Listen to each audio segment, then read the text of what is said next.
3 murals, you know, and we couldn't really imagine 2025 where you go outside and there's hundreds and hundreds of murals that are sanctioned by the city, some aren't, and over the decades I've met the evolution of street art, you know, writers and craft writers and spray can and these new chips that they put on the spray can so you could do a line. Cool. We didn't have that. We didn't have that at all. It was science fiction. But all in all, it saved my life. I never felt a need to be validated by some gang that didn't paint. You know, it's like, okay, you're a gang, cool, whatever, you know. Never was in the military, I never ran for office or anything. I never went to law. And so I was free.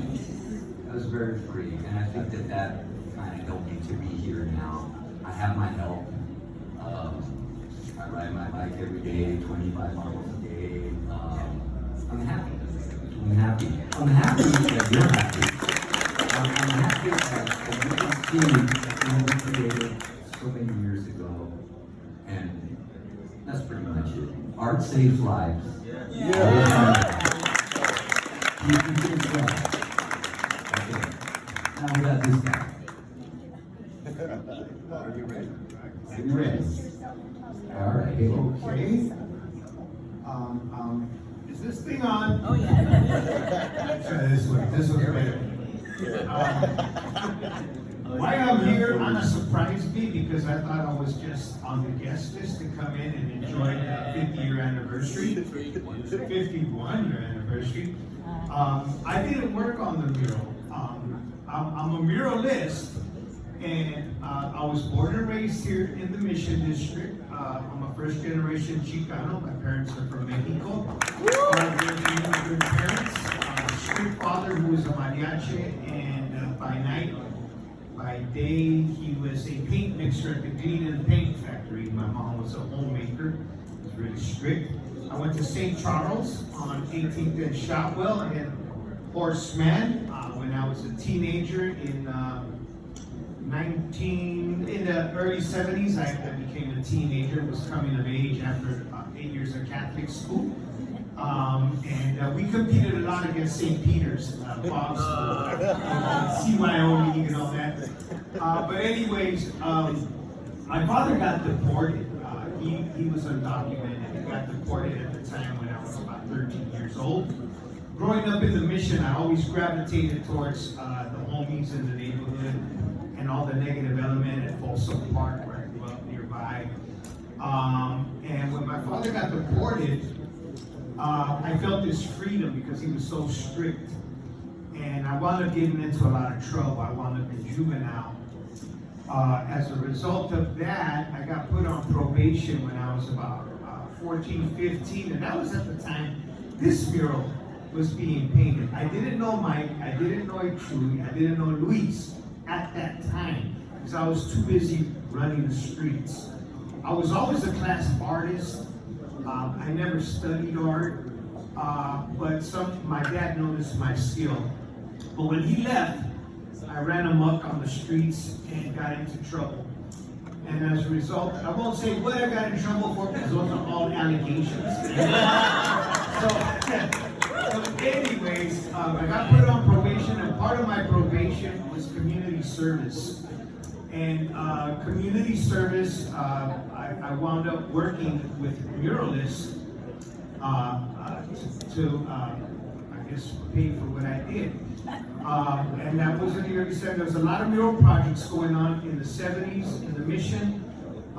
If you weren't around at that time, the Mission was a hotbed for music. Latin rock, Santana.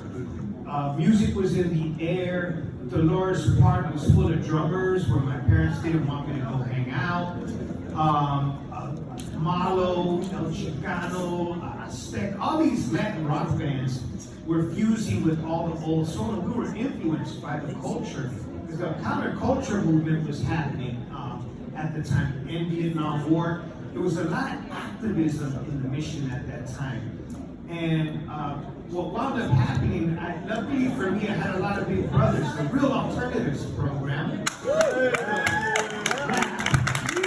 in its infancy in 1969. Rap was founded, and Brother Ray Balberon was one of my mentors, because rap was one of the agencies that helped me through my delinquency phase and got me into community organizing. So I went from running the streets and getting into trouble, getting put on probation, and starting to learn about art by working with muralists.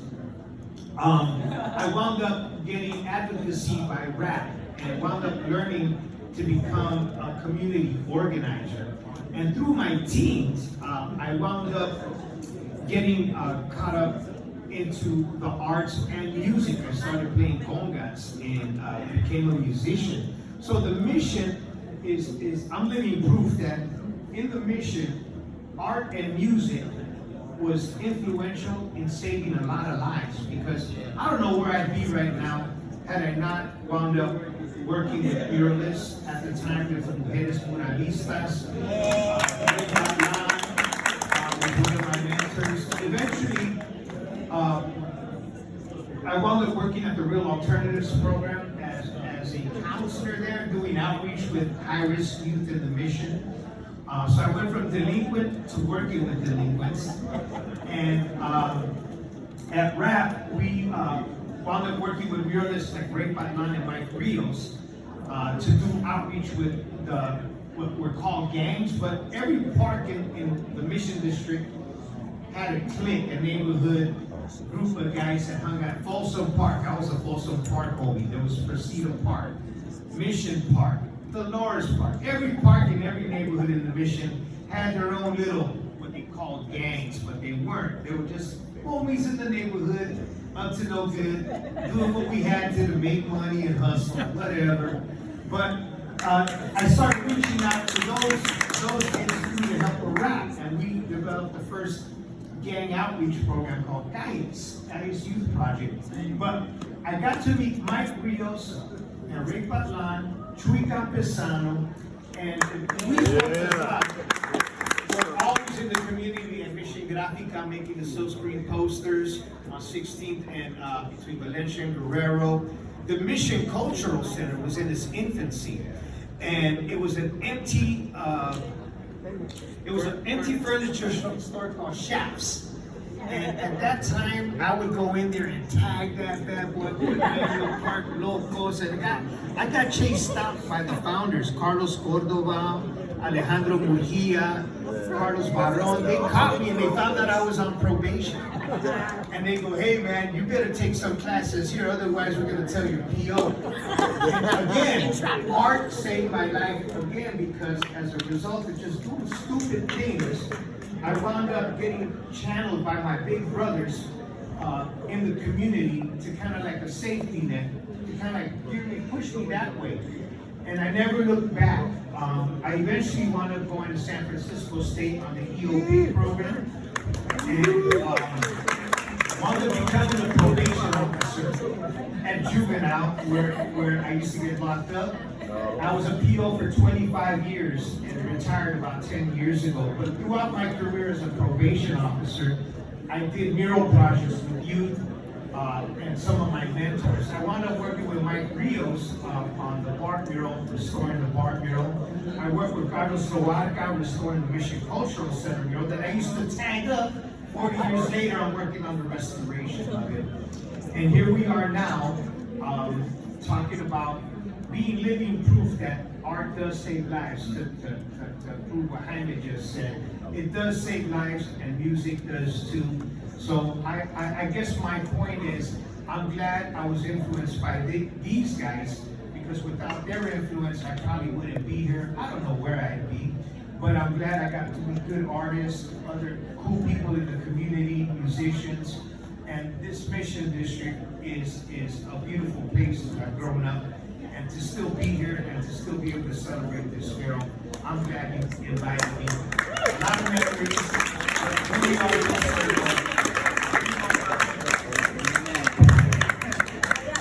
That's a difficult act to follow. Especially because I do have to clarify that I also did not work on that mural. I think I was being born when that mural was being painted. But my connection, my name is Jesus. They call me Chuy. I'm a community organizer, I'm an artist. But my connection to this mural is through a cultural warrior by the name of Ray Balbaran.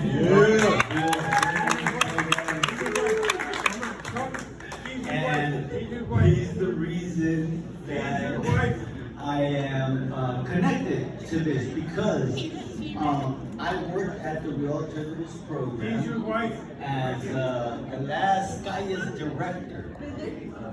One of the outreach programs that Kookie, that Carlos helped create and work in, and when the Real Alternatives program was kicked out of a building that, rest in peace, Mitchell Salazar helped get from the city